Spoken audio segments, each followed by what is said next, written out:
자, 우리 예수님 얘기 지금 계속하고 있는데 오늘도 예수님 얘기를 하면서 우리가 같이 은혜를 나누었으면 좋겠습니다. 오늘 본문은 원래 이 요한복음 9장 제대로 이해를 하려면 8장, 9장을 다 읽고 다 묵상하고 다 살펴봐야 되는데 뭐 시간이 정해져 있어서 다 그럴 수 없고 9장도 다 읽어야 되는데 그럴 수 없어서 앞에 부분만 살짝 지금 읽고 가도록 하겠습니다. 그러니까 여러분들 잘 따라오셔야 합니다. 자, 오늘 본문은 예수님께서 실로암 못에서 날 때부터 맹인된 사람을 고쳐주신 사건을 기록하고 있어요. 날 때부터 선천적으로 장애가 있다는 거예요. 날 때부터 맹인된 사람을 예수님이 고쳐주셨어요. 자, 근데 그 오늘 본문에서 등장하는 이 실로암이 오늘 본문은 아니죠. 우리가 읽은 부분은 3절까지밖에 안 읽어요. 7절에 등장을 하는데 이 실로암 연못은 굉장히 예수님 당시에도 유서 깊은 곳이었습니다. 실로암 연못은 남유다 왕국의 선한 왕이었던 히스기야가 아수르의 침입에 대비해서 예루살렘 안에 물을 공급하기 위해 만들어 놓은 연못입니다. 남쪽 유다 왕국의 히스기야 왕은 예수님으로부터 약 한 700년 전의 인물입니다. 그러니까 이 실로암 연못은 한 700년 가량 된 그런 연못이었습니다.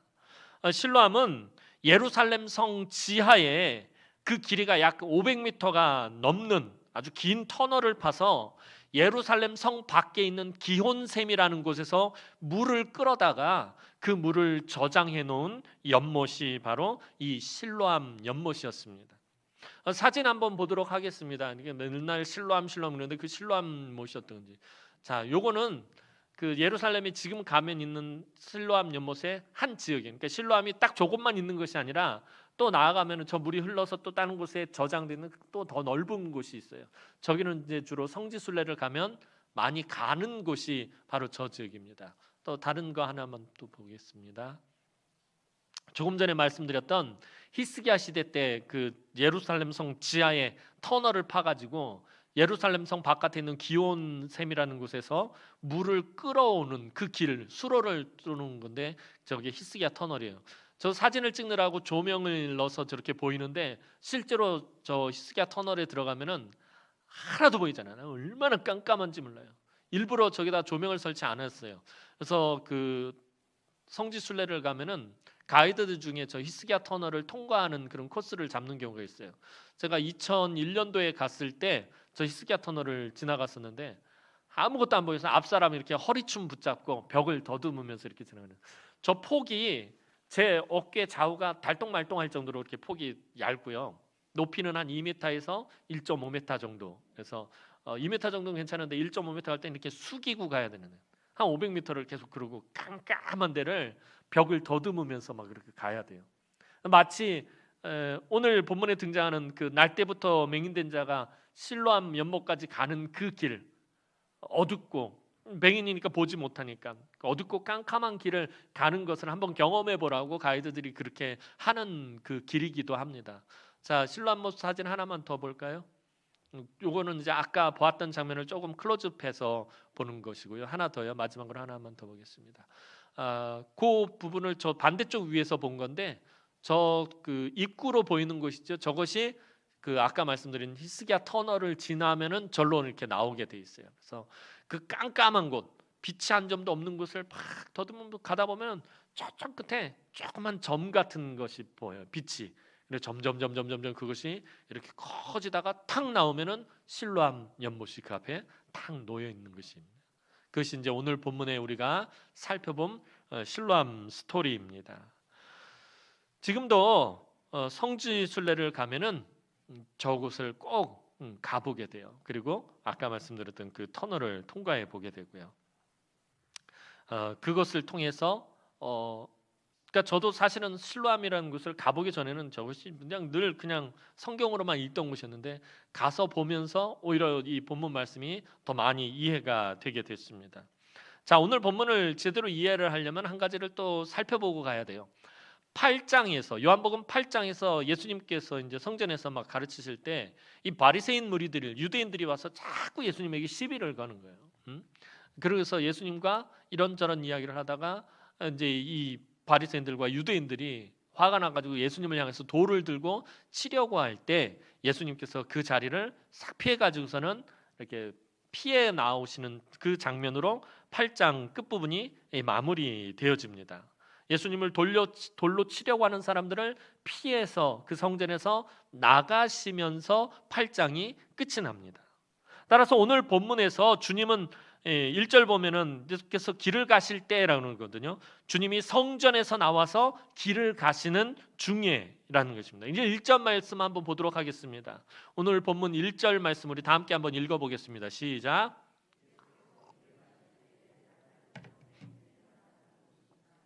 자, 예수께서 길을 가실 때란 말은 성전에서 유대인들이 돌을 들고 치려고 할 때 그 자리를 피해서 성전을 나가실 때에 이렇게 보시면 되는 거예요. 성전을 출입하는 문에는 항상 병이나 장애로 인해서 노동을 할 수 없어 구걸을 하는 사람들이 그 자리에 몰려 있습니다. 사도행전 3장을 봐도 이 베드로와 요한이 이 구시에 기도하기 위해서 성전 미문을 지나갈 때 그때 성전 미문 앞에서 날 때부터 걷지 못하는 사람이 구걸하고 있는 모습을 보게 됩니다. 그래서 베드로와 요한이 그 날 때부터 걷지 못하는 사람을 일으켜 세우는, 나사렛 금과 은은 내게 없지만 곧 나사렛 예수 그리스도의 이름으로 명하노니 일어나 걸으라 그러면서 일으켜 세운 사건이 사도행전 3장에 기록되어 있어요. 그러니까 성전을 출입하는 문에는 항상 이렇게 구걸하는 사람들이 몰려 있었는데 이유는 왜 그러냐면은 이 유대인들의 관습 때문에 그래요. 성전에 와서 제사를 드리고 나서 제사의 마무리가 뭐냐면 성전에서 제사를 드린 사람은 꼭 성전 밖을 나가면서 거기에 있는 사람들에게 적선을 하고 선을 베푸는 것으로 제사를 마무리하는 관습이 있었어요. 그래서 이 관습 때문에 구걸하는 사람들이 성전 그 출입문에 많이 몰려 있었던 것입니다. 오늘도 이 날 때부터 맹인된 사람, 지난번에도 말씀드렸듯이 병이 있거나 장애가 있는 사람들은 노동을 할 수가 없어요. 이 당시의 모든 경제력은 노동력을 바탕으로 한다. 남자들의 노동력을 바탕으로 한다라고 말씀드렸어요. 그 노동력이 없거나 노동력을 할 수 없는 사람 같은 경우는 구걸을 해서 살아갈 수밖에 없는 것이 그 당시의 사회의 모습이었습니다. 예수님은 성전을 막 나가시고 그때 바삐 성전을 나가시는 곳 있었는데 그때에 예수님의 이 레이다망에 뭔가가 포착이 됩니다. 날 때부터 맹인된 사람이 주님의 눈에 보인 것입니다. 또다시 주님의 긍휼의 심장이 박동치기 시작하는 거예요. 주님께서 또 긍휼히 여기시기 시작하십니다. 자, 그런데 이때 제자들도 날 때부터 맹인된 이 사람을 보며 예수님에게 질문을 합니다. 그것이 2절 말씀입니다. 오늘 본문 2절 말씀 보도록 하겠습니다. 2절 말씀입니다. 시작.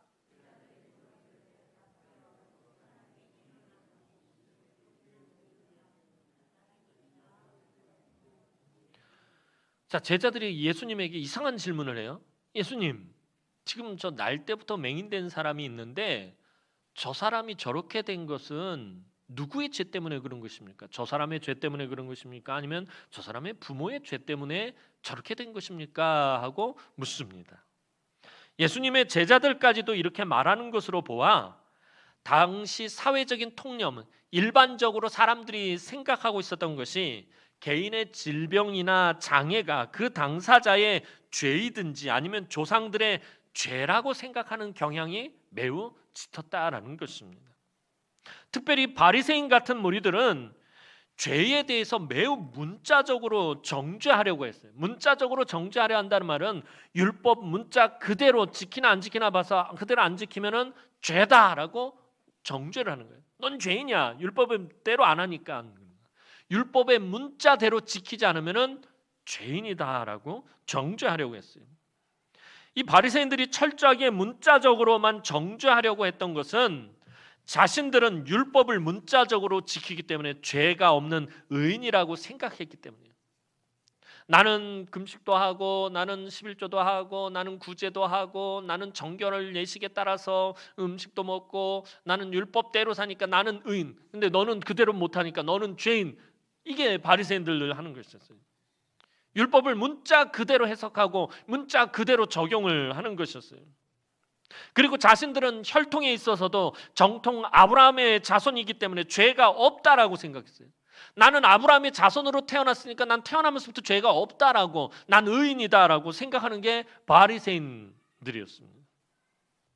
그래서 중병에 걸렸거나 장애가 있는 사람은 율법을 어긴 죄인이거나 혹은 혈통적으로 아브라함의 자손이 아니라고 그렇게 생각하고 그렇게 정죄하였던 것입니다. 그래서 이 바리새인의 무리들은 예수님이 안식일을 어기고 있기 때문에 죄인이라고 단정을 짓습니다. 왜 바리새인 무리들이 예수님을 받아들이지 않았냐면은 예수님이 율법을 어기면은 죄인이잖아요. 그러니까 예수님은 죄인이다라고 단정했어요. 아무리 예수님이 능력을 행하고 기적을 행하고 표적을 보여줘도 믿지 않는 거예요. 왜? 율법을 어기고 있으니까. 율법을 지키지 않고 있으니까. 그러니까 죄인이야. 예수는 죄인이다라고 아예 단정을 짓고 있는 거예요. 그러니까 예수님을 받아들이지 못하고요. 그래서 예수님의 일거수일투족을 감시하며 그것을 확증하기 위해 혈안이 되어 있어요. 계속해서 율법을 문자적으로만 적용해가지고 예수님을 트집을 잡으려고 하고 있었다는 거예요. 어찌 보면 바리새인들은요, 죄인을 양성해내는 죄인 제조기와 같은 사람들이었어요. 죄인 제조 공장이었어요. 마치 손에 스탬프 도장을 들고 길을 가든 무엇을 하든지 사람들을 만나면 그 율법으로 적용을 해가지고서 이 스탬프 도장을 가지고서는 너 죄인 툭 낙인 찍고, 너도 죄인 툭 낙인 찍고, 너도 죄인 그러면서 낙인을 찍고 다녔다라는 거예요. 이렇게 다른 사람을 정죄함으로 상대적으로 자신들은 의롭다고 생각을 하고 있었던 거예요.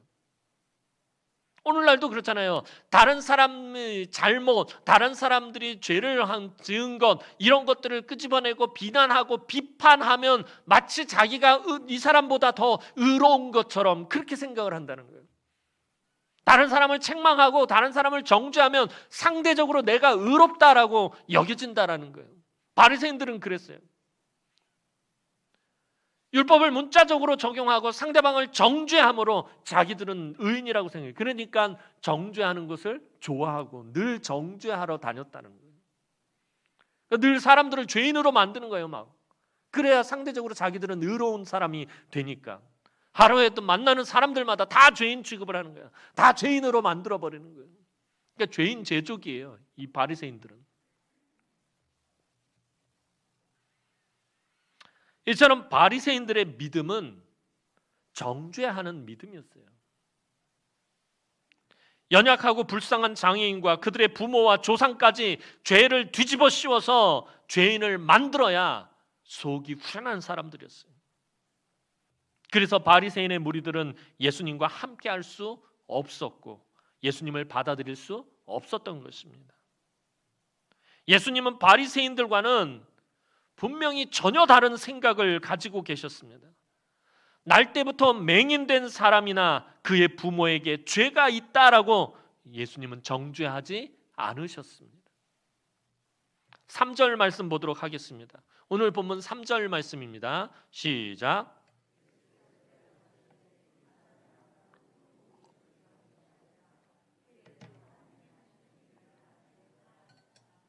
예수님 분명히 말씀하세요.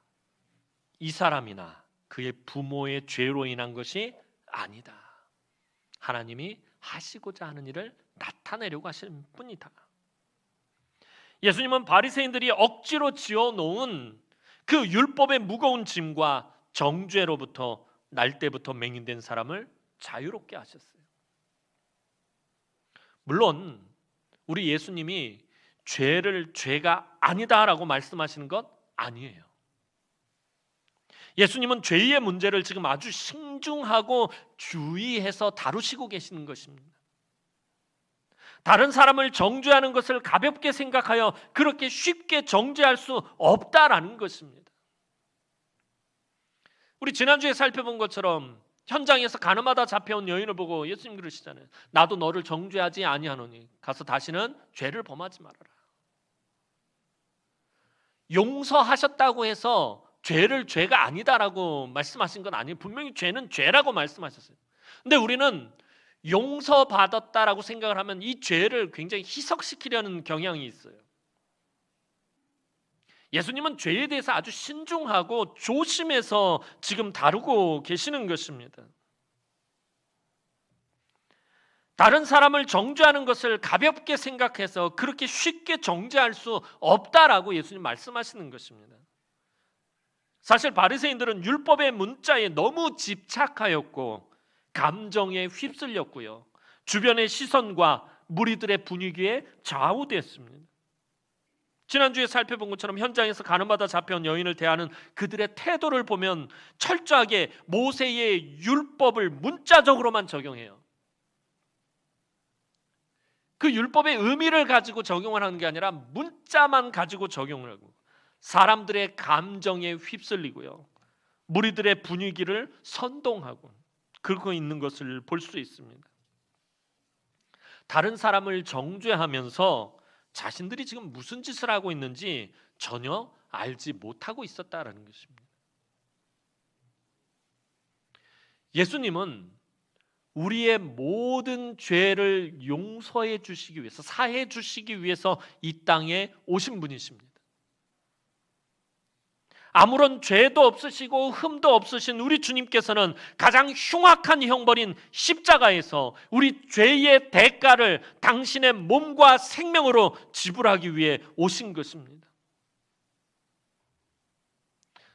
이건 다시 말해서 우리는 항상 예수님의 십자가 사건을 이야기하면서 예수님께서 우리 죄를 용서하시기 위해서 희생하신, 그래서 주님께 내가 죄를 용서받았다, 이런 쪽엔 너무 포커스를 맞추고 있다 보니까 아까 말씀드렸던 것처럼 죄를 자꾸 희석시키려고 그러는 그런 경향이 있다는 거예요.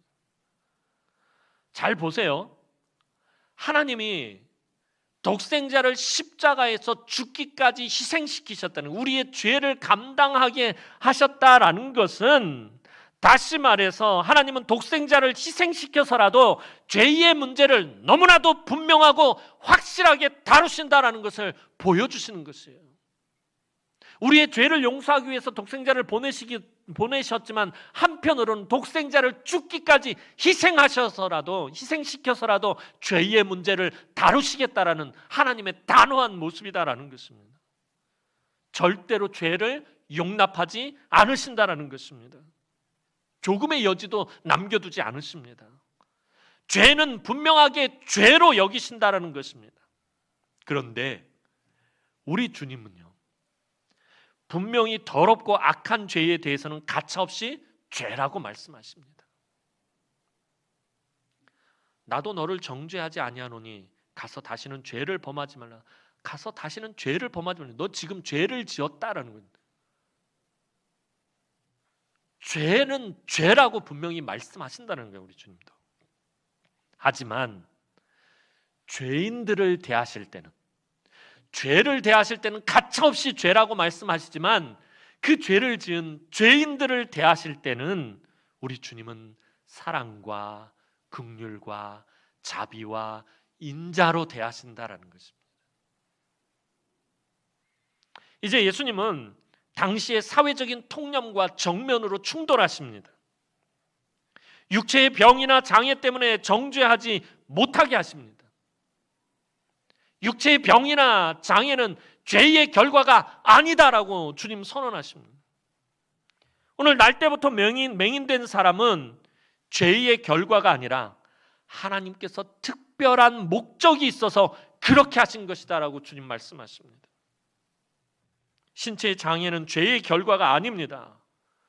부모의 죄는 더더욱이 아닙니다. 조상이 우상을 섬겨서 그런 것 아닙니다. 여러분 생각해 보시기 바랍니다. 그런 말들을 하시는 분들이 있어요. 조상이 죄를 지어서 그 죄의 값을 우리가 치르고 자손들이 치르고 그 저주를 자손들이 받는다. 여러분들, 우리 조상들은요, 반만 년을 우상을 섬기고 미신을 섬겨왔어요. 5,000년을 넘게 우상을 섬기고 미신을 섬겨왔단 말이에요. 만약 그렇다면, 조상이 우상을 섬겨서 그렇다면 저와 여러분 정말 답이 없는 거예요. 반만 년의 죄값을 치러야 돼요. 5,000년 동안 미신과 우상을 섬긴 것에 대한 저주를 받아야 된다는 거예요. 그럼 저와 여러분들은 답이 없는 거예요. 아무런 소망도 없어요. 장애가 있는 사람은 오히려 하나님의 뜻을 품고 보내진 것입니다. 하나님의 특별한 목적, 하나님의 선하신 뜻을 품고 보내진 것이에요. 그런데 그렇다 하더라도, 하나님의 특별한 목적이 있다 할지라도, 하나님의 선하신 뜻이 있다 하더라도 장애가 있는 사람의 가족들은 그 장애의 고통을 끌어안고 살아가게 되어 있어요. 그 고통을 끌어안고 살아갈 수밖에 없다는 거예요. 예전에 서울에서 사역을 할 때 우리 교구에 집사님 아들이 장애가 있었어요. 집사님 참 평소에 밝아요. 정말 성실하고 열심히 사시고 친절하고, 근데 신방 가서 예배를 드리면은 눈물이 멈추질 않아요. 애통하는 심령으로 늘 하나님 앞에 예배 엎드려 신방만 가면 그냥 눈물을 펑펑 흘려요.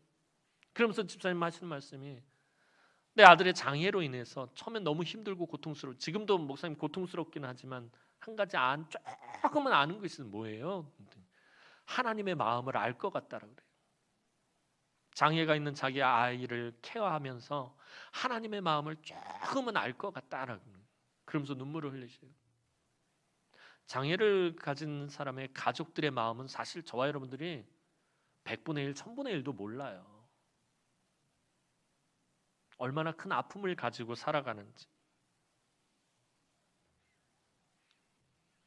그런데 거기다 대고 죄 때문에 그렇다라고 말하는 것은요, 이건 저주를 퍼부어대는 것과 똑같은 짓이에요. 아주 몹쓸 짓을 하고 있는 거예요. 너무 악한 짓을 하고 있는 것이에요. 또한 조상의 죄가 자손들에게 악한 영향력을 미쳐서 그 가게에 저주가 흐르게 하고 있다라고 말하는 사람은요, 거짓을 말하는 사람이에요. 절대로 그런 사람들 말에 여러분들 동요할 필요도 없고 귀 기울여 들을 필요도 없어요. 조상의 죄가 자손들에게 악한 영향력을 미쳐서 그 가게에 저주가 흐르고 있다라고 이렇게 말하는 사람들은요, 쳐다보지도 마세요. 우리 주님에게 정면으로 대들고 있는 거예요. 우리의 모든 죄, 저와 여러분들의 모든 죄와 죄의 저주는 우리 주님께서 십자가에서 남김없이 다 감당하셨어요. 저와 여러분들이 받아야 할 그 죄의 저주들을 우리 주님께서 십자가에서 다 감당하셨다는 거예요. 갈라디아서 3장 13절 말씀 보도록 하겠어요. 갈라디아서 3장 13절 말씀입니다. 시작. 우리를 위하여 저주를 받은 바 되사 율법의 저주에서 우리를 속량하셨으니 기록된 바 나무에 달린 자마다 저주 아래 있는 자라 하였습니다. 죄인들의 모든 죄의 저주는 우리 주님이 이 나무 위에서, 이 십자가에서 남김없이 다 감당하셨어요. 조상들과 부모의 죄를 들먹이며 저주와 죄의 악한 영향력이 남아있다라고 겁을 주는 사람들은요, 다 거짓된 사람들이에요. 예수 그리스도의 십자가를 부인하는 사람들이에요. 그리스도 안에 있는 사람들은 이제 더 이상 율법의 저주와 사망의 권세 아래에 있지 않습니다. 왜냐하면 생명의 주인이신 예수 그리스도께서 여러분들을 자유케 하셨기 때문이에요. 그리스도의 생명의 법이 율법으로부터 우리를 자유롭게 했기 때문입니다. 따라서 예수 그리스도 안에 있을 때는 그 무엇도 우리를 정죄할 수 없습니다. 가난도 마찬가지입니다. 어떤 사람들은 가난을 저주의 결과로 보는 사람들이 있어요. 죄의 결과로 보는 사람들이 있어요. 절대 아니다라는 거예요. 우리 주님은 공생의 기간에 가난한 사람을 정죄하신 적이 한 번도 없으세요. 오히려 가난한 사람들의 친구가 되어주셨어요. 소외받는 사람들, 힘없는 사람들, 약한 사람들, 죄인들의 친구가 되어주셨다는 거예요. 구약에서도 가난한 사람들은 보호받아야 할 대상이지 정죄의 대상으로 말하지 않아요. 바리새인들이 그렇게 주장하는 율법은 철저하게 가난한 사람들을 보호하고 그들에게 긍휼을 베풀 것을 명령하고 있어요. 신명기 말씀 잘 읽어보면 하나님은요, 그 마을이나 그 공동체에 있는 가난한 사람들, 소외된 사람들을 철저히 보호하고 그들에게 긍휼과 자비를 베풀 것을 하나님 부탁하시는 게 아니라 명령하고 계셔요. 그렇게 하지 않으면 오히려 약속의 땅에서 쫓아낼 것이라고 하나님은 경고하십니다. 오늘 주님은 이렇게 잘못된 정죄에 대한 인식을 바로잡기 위해 이제 날 때부터 맹인된 사람을 고쳐주시는 것입니다. 예수님 어떻게 고쳐주시는지 7절 말씀 한번 보도록 하겠습니다. 7절 말씀입니다. 시작.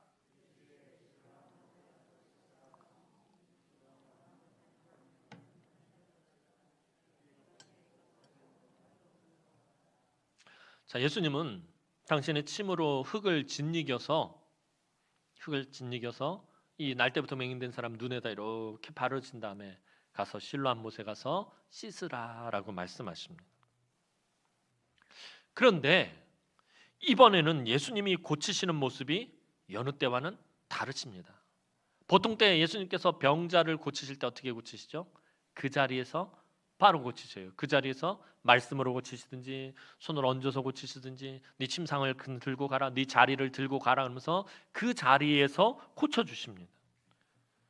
예수님 막 찾아가셔서 그 자리에서 직접 고쳐주십니다. 그런데 이번에는 실로암 못에 가서 씻으라고 예수님 말씀하고 계십니다. 지금 주님이 계신 곳이 어디죠? 이 날 때부터 맹인된 사람하고 지금 보면 있는 이곳. 자, 그래서 제가 아까 서두에 시작할 때 말씀드렸잖아요. 예수님께서 성전에서 유대인들이 돌을 들어 치려고 하실 때 그 자리를 피하시면서 가실 때라고 그랬어요. 그러니까 성전 문을 지나가실 때예요. 그러니까 성전 문 쪽에 지금 예수님과 이 날 때부터 맹인된 사람이 거기에 있었어요. 그런데 거기서 실로암 연못까지는 꽤 먼 거리다라는 것입니다. 실로암 못은 예루살렘 남서쪽 맨 끝에 자리하고 있어요. 역사가인 요세푸스에 의하면 이 당시에 예수님 당시에 예루살렘 인구가 한 200만 명 정도 될 거라고 그래요. 티투스 장군이 AD 70년경에 이 예루살렘을 함락하고 예루살렘을 대학살할 때 로마군이 죽인 예루살렘 사람이 한 60만 명 정도 된다고 이 로마 사가들은 또 그렇게 말하고 있거든요. 이 당시에 예루살렘 인구는 한 100만 정도 될 거라고. 그러니까 200만에서 100만 정도 되는 인구가 사는 도시라면 얼마나 크겠어요, 그 성이 예루살렘이. 성전은 중심부에 있고요. 근데 예루살렘 맨 남서쪽 끝부분에 이 실로암 못이 있어요. 왜 이 말씀을 드리냐면 예전에는 이 본문을 읽으면서 실로암 못이 그냥 예수님하고 이 날 때부터 맹인된 사람 바로 옆에 있는 줄 알았어요. 그래서 예수님이 눈에다가 진흙을 밟아주고 가서 실로암 못에 가서 씻으라 그러면 옆에 가가지고 그냥 실로암 못에 눈을 씻고 그러고 온 줄 알았는데 지금 예수님과 이 맹인이 있는 곳에서부터 실로암 못까지는 굉장히 먼 거리다라는, 몇 킬로미터도 될 수 있을 정도로 먼 거리다라는 거예요. 일반 사람이 아닌 앞을 못 보는 사람에게 실로암까지의 거리는 매우 힘들고 어려운 길일 수 있다라는 거예요. 예전엔 저는 이 본문을 보면서 그냥 실로암이 그렇게 뭐 어려운 길이 아닌 줄 알았어요. 근데 다시 잘 살펴보니까 이 길이 이 날 때부터 맹인된 사람에겐 너무나도 먼 길이다라는 것입니다. 너무나도 힘들고 어려운 길일 수 있다라는 것입니다. 전에 읽었던 책에서 어느 목사님은 그래서 이 실로암 못으로 가는 이 길을 갖다 뭐라고 표현하시냐면 실로 암담한 길이다. 얼마나 이게 힘들고 어려운 길인지 그냥 그 목사님 그렇게 표현하신 거예요. 실로 암담한 길이다. 맞다라고 이 BGM까지 나오잖아요. 실로 암담한 길이었는데 앞이 보이지 않는 사람이니까 그 실로암 못까지 가는 길이 어떻겠어요? 맹인이었기 때문에 늘 다니던 길로만, 익숙한 길로만 다녔을 거예요. 이렇게 어떻게 해가지고서 아는 사람들이 데려다 주든지. 근데 이 길은 가본 적이 없어요. 그러니 아까 말씀드렸던 것처럼 이 히스기야 터널, 그 깜깜한 터널, 한치 앞도 보이지 않는 터널을 지나가는 것처럼 벽을 더듬으면서 주변 사람들에게 물어서 실로암 가는 길이 맞냐 그러면서 그러고 갔을 거죠. 이리 쿵 저리 쿵, 이리 부딪히고 저리 부딪히고 여러 가지 방해가 있을 수 있습니다. 이 사람이 실로암으로 가는 길은 그렇게 쉬운 길이 아니었다라는 거예요. 그렇게 간단한 길이 아니었다라는 것입니다. 그런데 이 사람은 7절 말씀 보면 주님의 말씀에 바로 순종하는 거예요. 일이 그냥 즉각적으로 이루어지는 것을 보게 돼요. 사도 요한이 아주 간략하게 표현하고 있는 것은 이 사람이 그냥 예수님 말씀 딱 듣고 바로 갔다가 한 거예요. 그냥 즉각적으로 한 거예요. 말씀에 순종하고 있어요. 그런데 아마도 이 사람은 예전에 살펴본 것처럼 거지 맹인 바디메오에 대해서 전에 살펴봤잖아요. 거지 맹인 바디메오와 똑같은 소원을 가지고 있었을 거예요. 거지 맹인 바디메오의 소원이 무엇이었죠? 예수님께서 물으면 내가 너에게 무엇을 해주기를 원하느냐 하면서 소원을 물었을 때 거지 맹인 바디메오는 보기를 원하나이다 라고 말했어요. 이 사람도 아마 바디메오와 똑같은 그런 소원을 가지고 살았을 것입니다. 그런데 이 사람은 날 때부터 맹인이었어요. 날 때부터 맹인이었다라는 것은 본다라는 것이 무엇인지 모르는 거예요. 개념이 없는 거예요. 지금 여기 노란색 예쁜 꽃이 있는데 이 날 때부터 맹인된 사람에게는 노란색 그러면 노란이 뭔지 몰라요. 개념이 없어요. 이 사람은 오로지 자기가 만지는 것을 가지고 모든 사물을 판단할 뿐이에요. 빛이라는 것, 색깔이라는 것, 모양이라는 것, 그 개념은 손끝으로 만져지는 개념이지 눈으로 보여지는 개념에 대해서는 아무것도 없는 사람이었다는 거예요. 그럼에도 본다라는 것을 알고 싶었을 거예요. 주변 사람들은 하는 얘기가 그래요. 보는 것에 대한 이야기는 야, 너 지금 뭐 보냐? 지금 뭘 봐? 그러는데 근데 이 사람은 그 본다라는 것이 뭔지 몰라요. 나도 그 본다라는 게 뭔지 알았으면 좋겠다는 그런 소원을 가지고 아마 살았을 것이에요. 이 지긋지긋한 어둠에서 벗어나고 싶었을 것이에요. 물론 어둠이 뭔지도 모를 거예요. 왜냐하면 태어나면서부터 그 어둠 속에서 살았으니까. 그냥 세상이 그런 줄 알았으니까. 그냥 깜깜한 그것이 일상의 삶인 줄 알고 살아왔으니까. 그의 부모가 뒤에 가면 이 요한복음 9장 뒤에 가면은 이 사람의 부모가 등장하는데 이 사람을 이야기할 때 그가 장성하였은즉 그에게 물어보십시오라고 말하는데 장성했다라고 말해요. 그럼 그 사람 이 날 때부터 맹인된 사람 성인이라는 거예요. 다시 말하면 이 사람은 최소한 20년 이상을 그렇게 살아왔다라는 거예요. 보이지 않는 삶을 살아왔어요. 개념이 없는 삶을 살아왔어요. 그래서 실로암으로 가는 그 길 자체가 그에게 방해가 되지 않았어요. 이 사람 입장에서는 또 그래요. 이 사람 입장으로 잠깐 가서 한번 생각해 봅시다. 듣기로는 다른 사람은 그 자리에서 고쳐주셨는데 왜 나는 이리도 먼 곳으로 보내는 것이냐고 불평할 만도 한데 불평하지 않았어요. 그렇잖아요. 내가 소문을 듣기로는 다른 사람들은 그 자리에서 바로바로 그냥 고쳐주셨는데 왜 나는 그 먼 곳에 어딘지도 모르고 지금 내가 앞도 보이지 않는데 거기까지 어떻게 찾아가는지 왜 나는 이렇게 먼 곳으로 보내는 것이냐고 불평할 만도 한데 불평하지도 않았어요. 실로암 못에 가서 씻으라는 주님의 말씀에 그는 말없이 순종하며 나아갔어요. 그리고 그는 밝은 눈으로 돌아오게 되었다라고 성경은 말합니다. 밝은 눈으로 돌아왔다라는 것은 그가 드디어 빛을 보게 되었다라는 것이에요. 한번 생각해 보시기 바랍니다. 날 때부터 맹인되었던 이 사람이 실로암까지 가는 길과 그 실로암에서 눈이 밝아져서 다시 예수님에게로 오는 길은 분명히 달랐을 거예요.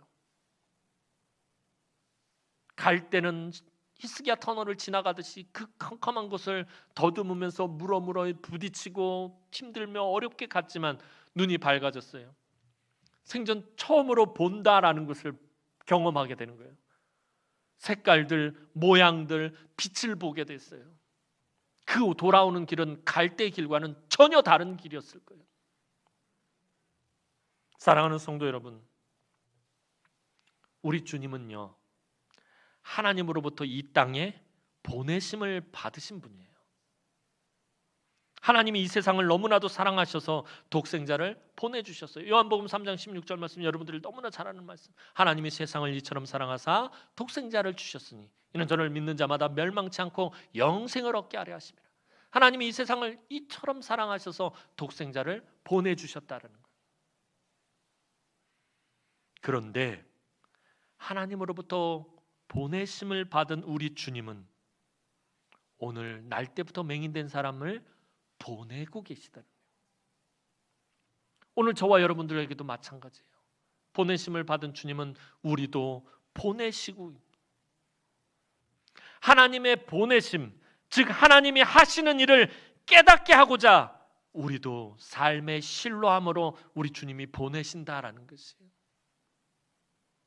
그런데 그 길은 결코 편하거나 쉬운 길이 아니다라는 거예요. 여러 가지 고난과 방해와 고통이 기다리고 있다라는 것이에요. 때로는 실로 암담한 길일 수 있어요. 회복이 더디고 시간이 더 필요하고 힘이 더 들 수 있어요.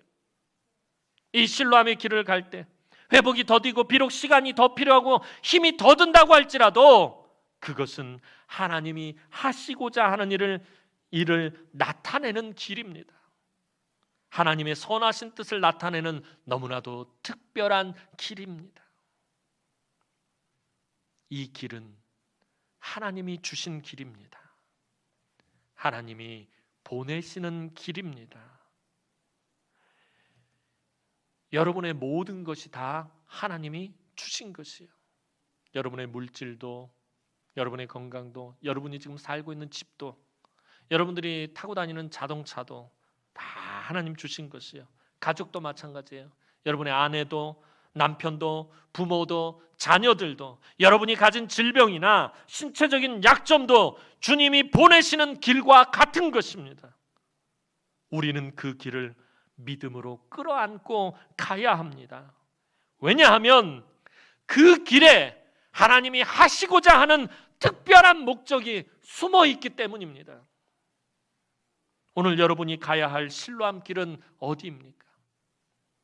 오늘 여러분이 가야 할 실로암 길은 무엇입니까? 실로암 연못의 뜻은요, 아까 7절 말씀 봤을 때 실로암 연못의 뜻이 뭐라 그랬죠? 보냄을 받았다.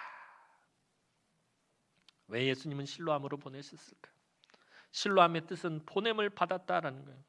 그렇다면 사실은 우리 예수님이 실로암 자체이신 분이에요. 왜요? 예수님 아까 내가 뭐라 그랬죠? 하나님으로부터 보냄을 받은 분이기 때문에. 예수님 자체가 실로암이다라는 거예요. 주님은 하나님으로부터 이 세상의 빛으로, 이 세상의 생명으로, 이 세상의 진리로, 이 세상의 소망으로 보냄을 받은 분이기 때문이에요. 따라서 우리가 걸어가는 이 길이, 여러분들이 걸어가는 이 믿음의 길이 때로는 암담하고 힘들고 괴로운 길, 걱정과 근심과 염려가 어떤 때 넘쳐나고, 어떤 때 너무나도 서럽고, 어떤 때 너무나도 아프고, 어떤 때 너무나도 슬픈 그런 길이에요. 그렇다 할지라도 이 길은, 여러분들이 걸어가는 이 믿음의 길은 바로 우리 주님에게로 가는 길이다라는 것입니다. 그래서 우리가 오직 예수만 바라봐야 합니다. 오늘 긍휼 많으신 주님만이, 사랑 많으신 우리 주님만이 우리의 빛이 되시고, 우리의 생명이 되시고, 우리의 진리가 되시고, 우리의 길이 되시고, 우리의 소망이 되는 줄로 믿으시고, 그 주님만 바라볼 때 하나님의 선하신 뜻을 깨달아 알고 그 뜻대로 살아가는 우리 남흥의 모든 성도들이 되기를 주님의 이름으로 축원합니다. 기도드리겠습니다. 사랑과 은혜가 많으신 아버지 하나님, 은혜와 사랑을 진심으로 감사를 드립니다. 하나님, 오늘 우리가 걸어가는 이 믿음의 길이 참으로 힘들고, 때로는 암담하고, 때로는 괴롭고, 때로는 고통스럽고, 때로는 너무나도 어렵다 할지라도 이 믿음의 길이 우리 주님에게로 가는 길인 줄로 압니다. 오직 믿음의 주여 온전하게 하시는 인 예수만 바라보며 나아갈 수 있도록 하나님 은혜를 베풀어 주시고, 삶 가운데서 우리를 힘들게 하고 지치게 하고 고단하게 하고 곤고하게 하는 모든 것으로부터 우리 주님 그 긍휼의 마음으로 위로하시고 힘 주시고 능력 주시고 함께하여 주셔서 이 험한 세상에서 날마다 승리하게 하여 주옵소서. 감사드렸고 예수님의 이름으로 기도하옵나이다. 아멘.